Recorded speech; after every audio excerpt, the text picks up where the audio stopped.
সালামু আলাইকুম। Welcome to easy English journey. Welcome to your channel. আর ইংরেজি শেখার জার্নিটা খুবই ইজি, কারণ আমরা সহজে শিখি ইংরেজি। আমরা কত কিছুই জানতে চাই, জানার কি কোনো শেষ আছে? বাংলাতে যখন আমরা কিছু জানতে চাই বা জিজ্ঞাসা করি, তখন আমরা কিছু নির্দিষ্ট শব্দ ব্যবহার করি, যেমন কে, কোথায়, কখন, কিভাবে, কারা। যদি উদাহরণ দিই, কে এসেছে, তুমি কোথায় যাচ্ছ, তুমি কি খাচ্ছ, তিনি কে, তার নাম কি।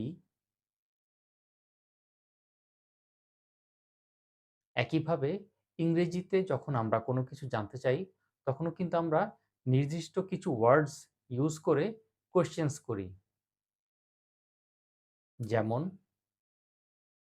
হু, whom, why, when, how, whose, etcetera.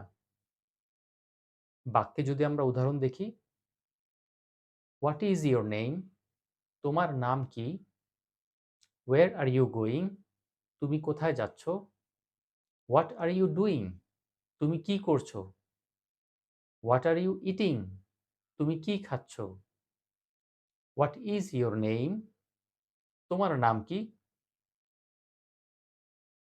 এই যে খেয়াল করলে দেখব, বারবার কিছু নির্দিষ্ট শব্দই ব্যবহৃত হচ্ছে, যেমন WH, প্রতিটি বাক্যের প্রথমেই WH চলে আসছে।